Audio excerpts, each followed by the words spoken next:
introduce you to who's going to be driving and monitoring and working with Dr. Vicki Rackner today, and that's our CEO, Patrick Phillips. There's a lot of information I can say about Patrick, but he is an author, best-selling author of these books here, and he's going to talk about a few of those this afternoon, and also an author in editorial, as on the editorial board of the Billing and Coding Advantage magazine. And gosh, what else can I say about Patrick except, man, he's the best guy around. I'm going to turn this over to him this afternoon. How's that for an introduction? I like it. There you That go. was short and sweet. Okay, well, folks, we're rushing through this today because we have a very special guest, as you saw there. This is Dr. Vicki Rackner.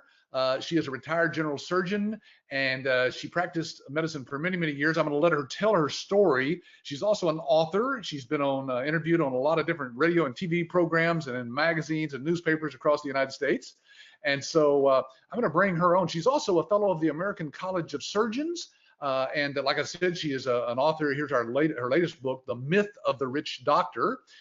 She's also a contributor to Physicians Money Digest. She's also the medical director of the Medical Revenue Management Association of America.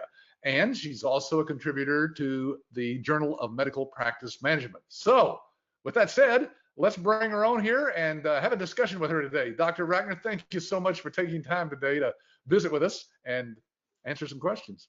Well, thank you for the invitation. First, let me just get you to share with you a little bit about your background, Dr. Vicki, how you got started in medicine, and we'll go from there. All right, so I call myself an accidental surgeon. I was actually in a graduate program when one day I fainted on my way to the bathroom.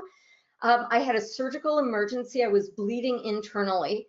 And by the time the surgeons finally got into my belly, about half of my blood volume was in my pelvis. So I thought this was sort of the final goodbye. And I was so grateful to wake up in the recovery room that I just knew I wanted to be a doctor and save other people's lives like my own had been saved. So not surprisingly, I became a general surgeon. So that means 4 years of undergraduate, 4 years of medical school, and 5 years of training. So I was no spring chicken when I finally started operating. And when I left my residency program, I knew I wanted to be in private practice. I did not work this hard to be somebody's employee. I really value my autonomy, and I've made a significant investment to be my own boss. So I knew I was going to go into private practice. I felt like it was probably prudent not to just try to strike out on my own, especially when I was first going out. So I joined another surgeon who'd been in practice for about 25 years. And he had just run his own show.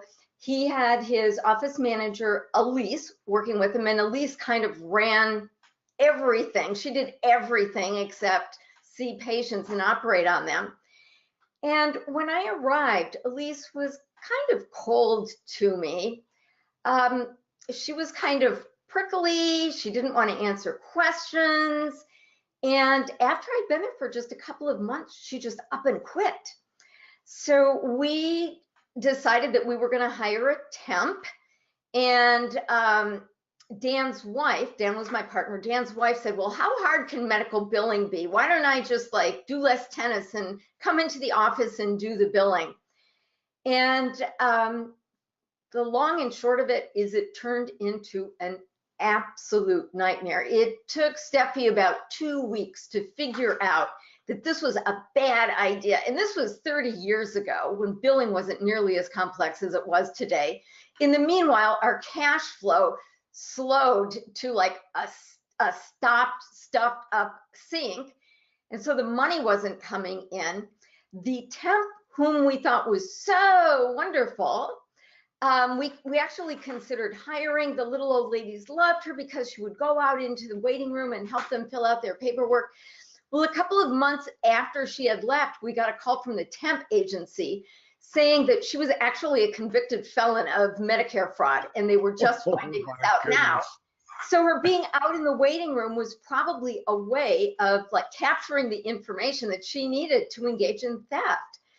And Elise probably had been stealing from Dan too, which is why she was kind of threatened when I was in there asking questions. So after I had been there about 6 or 7 months, I was invited to join a multidisciplinary team to treat breast cancer at at the second hospital at which I operated. And so I struck out on my own. And with all of these disasters in my background, I decided at that point, you know what? I need to buy groceries and pay my mortgage. I need to rely on my income. And I knew that keeping it in-house was going to be a problem. So I knew from the very beginning I wanted to outsource my billing. How did I find my billing company? Well, I just spoke to my buddies. Hey, who do you use? Do you like them? And when a couple of my buddies told me the same name, I decided that's the person for me. So before I even made the call to this person who was doing my billing, I knew she was the one without ever meeting her, because of the way that doctors influence other doctors. And I didn't realize at that time what a good decision that was. But in retrospect now, I see that my successes in my career as a surgeon, I can directly attribute to that single decision all those years ago to outsource my billing.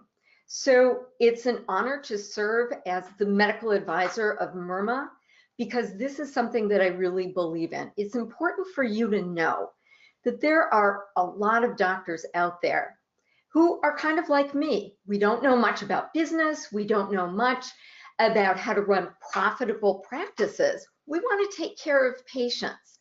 But we also know that in order to keep the doors open, we need to rely on a cash flow.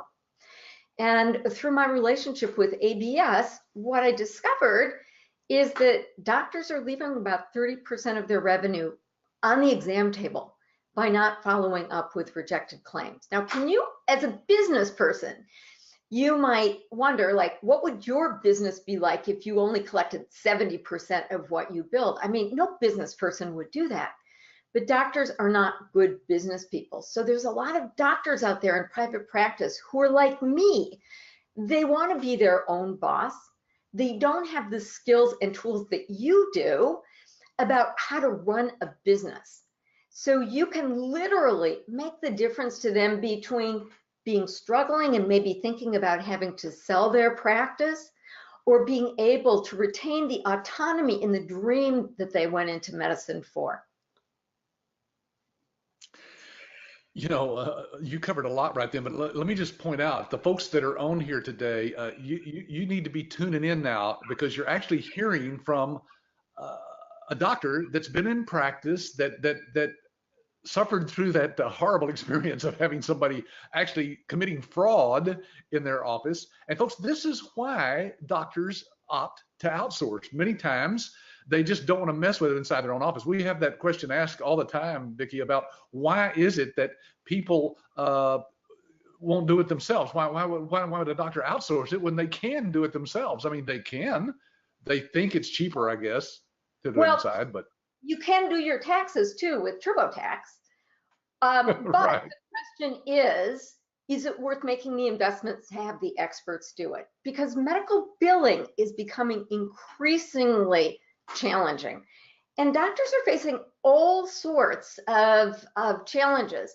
They run the risk of being audited if their billing practices fall outside of the norm. And believe me, if you don't want an IRS audit, you really don't want a billing audit. They are vulnerable to HIPAA violations. So if you outsource to the wrong person, you could potentially face, doctors could face a $250,000 fine for each medical record that's violated. The stakes are really, really high. And when the complexity increases and the stakes are high, my own personal opinion is that it's best to put these tasks in the hands of the experts. So I don't review my own contracts. I don't do my own taxes. And I think that doctors should not be doing their own billing. It's just too complicated. Yeah, and they're struggling financially. That's one of the reasons why you and I wrote the book on, the new thriving medical practice, because doctors are not thriving right now, are they? They aren't.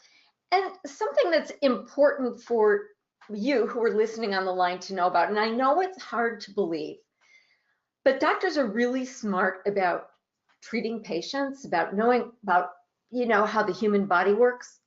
But I'm going to tell you right here and now that you know more about how money works than doctors do. In fact, the book that you just saw, The Myth of the Rich Doctor, Patrick, how about if we give everyone a digital copy of the book as our Yes. thank you for being here today? But That anyway, would be great.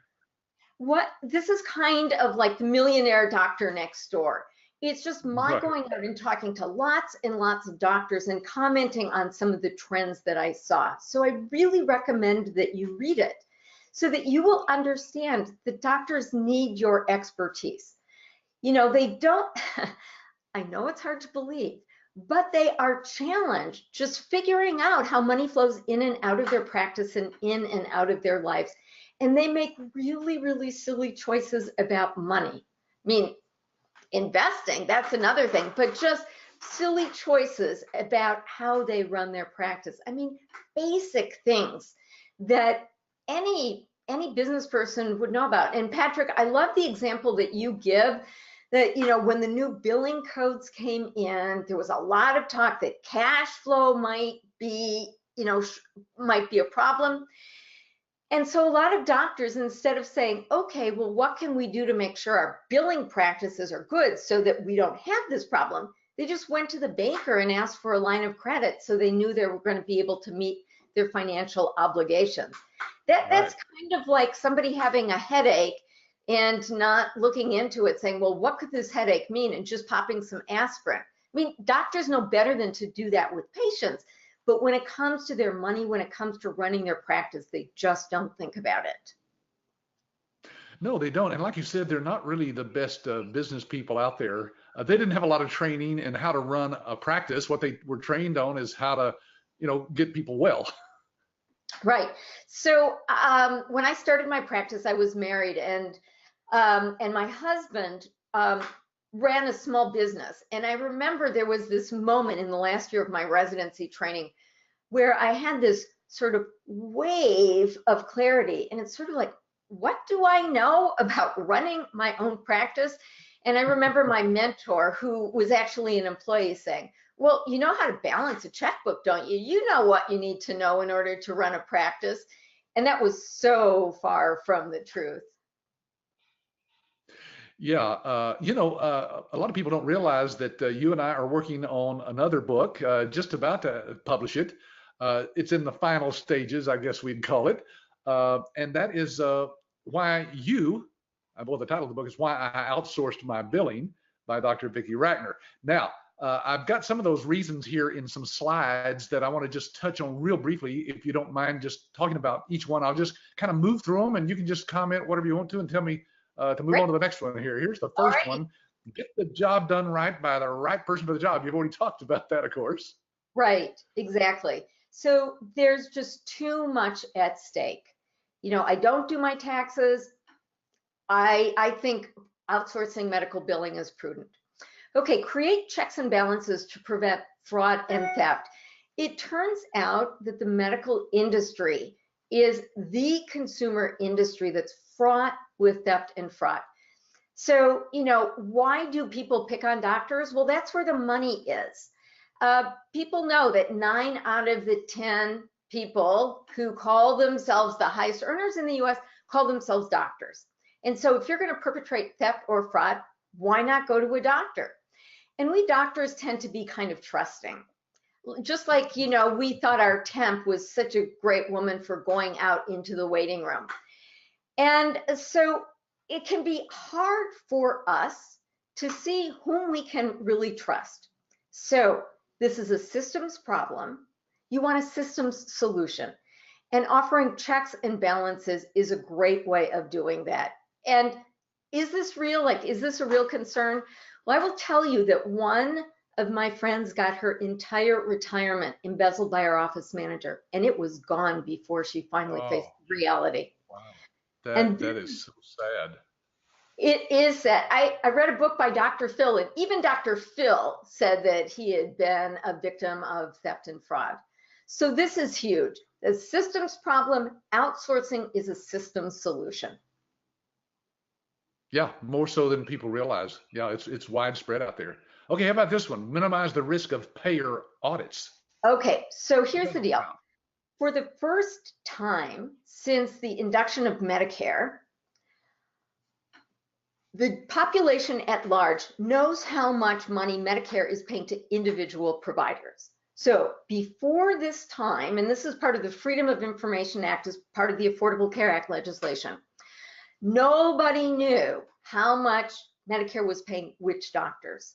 But starting a couple of years ago, when this became public, what they discovered is that most of the money was being spent on a very small percentage of doctors. So what is the answer? Well, obviously these doctors are perpetrating fraud. So get this, they're like bounty hunters who can go out and find doctors who are cheating Medicare, and they get a percentage of what's collected. It's the craziest system in the world. And one of doctors' deepest fears is to become audited by the payers. I mean, it can be an absolute nightmare, because even if you've done nothing wrong, you're guilty until proven innocent, and it can really disrupt your entire life. So doctors want to do what they can to minimize the risk of audits. And how do you do that? Well, you want to sort of be in line with what the billing practices are in your community. And if you're just doing your own billing, it's impossible to see how your billing practices compare to other billing practices. Yeah, that brings up a question here that Ling has asked about. He says, medical billing is complex. How do I gain the doctor's trust when I'm out there? And of course, that's all about just being trained by the people who know what they're doing. After 24 years, we know how to train people to do that. In fact, most of the people who come through our training, as you know, Dr. Vicki, you kind of have appeared there, they basically have no background at all in the medical billing or coding, and we teach them everything they need to know to go out and get their first client. I tell people you're going to continue learning after that first week. You're not going to get it all in the first week, but wow, it's a great industry to be in, because there's always something new to learn. And just a couple of comments. I absolutely agree with that. But how did I know that I could trust my biller even though I'd never met her? Well, it's because my colleagues told me. And doctors influence doctors. So there's your own perception about whether you are trustworthy.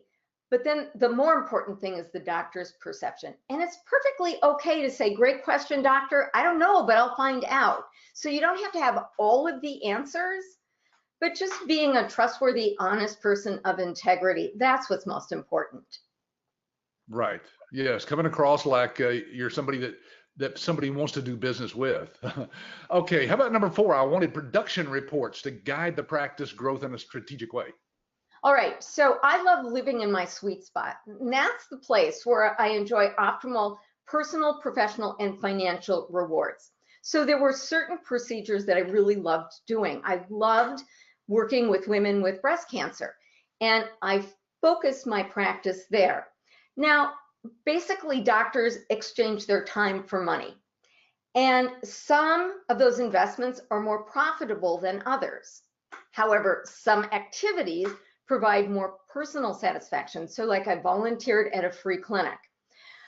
So the great thing about outsourcing my billing was that it was really easy to actually see the revenue that was generated by a certain diagnostic or procedure code.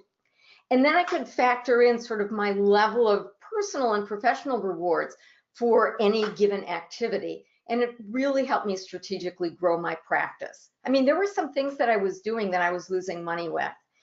And so these reports really helped me do this in not just an emotional way, but in a logical way. Yeah, and we have people all the time give access to the doctors into their system, the one that we provide our licensees to do the billing, and the doctor can see the status of their claims at any time, 24/7, from any device that's connected to the internet. So it makes it really an easy way to solve that problem. Okay, what about number 5 here? I wanted to assure my practice ran smoothly when my staff went on vacation and got sick or quit. That's pretty self-evident. Right. Well, I had learned early on the importance of this. You know, I was in solo practice, but even if you're a 2 or 3 person practice and some key person doesn't show up, well, your life is complicated, right? Because you've got to pitch in and deal with it. But I'll tell you, when you're not getting cash in, That is a big problem. And that is a problem I never, ever wanted to face. I wanted to know that I had reliable income. Yeah, I tell people, look, as a CEO of a company, I can tell you that I can solve just about any problem that you bring to me if there's enough cash flow. It's just a matter of making that cash flow correct. And of course, that's what our licensees do for doctors all across the United States. All right, let's go to number 6. I wanted to protect my privacy. I didn't want the whole hospital knowing how much I made. Yeah. Okay. So it shouldn't happen, right? But people gossip. They share things over lunch that they shouldn't be sharing. And I wanted to make sure that my financial information remained private. You know, we've got rules about health information, but it was important to me that, you know, how much I was making was, you know, was private and other people didn't know about it. The other thing, and I do struggle with this because I don't really know how much doctors should make as compared to firefighters or teachers, but the reality is that doctors make a lot more than the people who are working for them.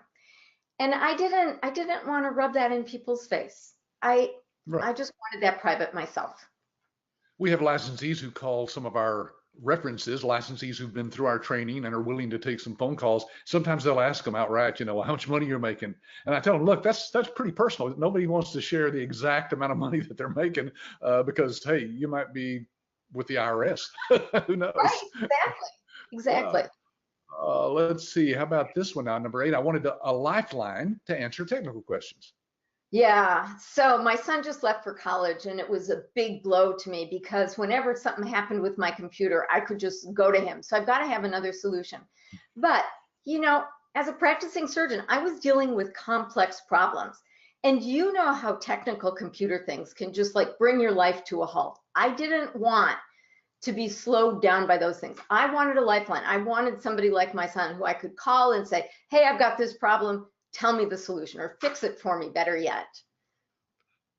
Yeah. And that's what you have. When you have a billing company, they're doing billing not just for you as a doctor, but for several other doctors as well. And they're just in the industry. They have resources. We provide ongoing support for our licensees. So any question that comes up, they can just call us up and ask that question. And they have a whole staff of people here at ABS that can answer that for them. Number 9, you got to go here pretty quick, don't you, Dr. Vicki? Like 1 minute. Okay. I wanted the insights about the current trends to make the codes work for me in a legal and ethical way. Talk about codes. Okay, so doctors get paid on the basis of diagnostic and procedure codes. And so these codes, think about them as Legos. Like you can take Legos and put them together and make anything. So somebody who does outsourced medical billing knows how to put these Legos together to construct, you know, a profitable practice. And doctors tend to err on the side of undercoding because they don't want to come under scrutiny, so they harm themselves. There are some who overcode and they can get in trouble. So somebody who's like a real expert, kind of like a CPA, they know that they don't just know the tax laws, but they know how to make the tax laws work for people. And that's really what's most important. And that comes with experience. If you're doing it day in and day out, it's much different than if you're doing it 3 or 4 hours a week. So I wanted my billing in the hands of the experts. All right, Patrick, well, I am going to turn into a pumpkin. Anything that I might be able to answer before I go? No, thank you very much for your time, Dr. Vicki. I know people appreciate hearing from somebody who's been there and done that. It is my pleasure. Thanks for the invitation to be here. Bye-bye. Thank you. Bye-bye.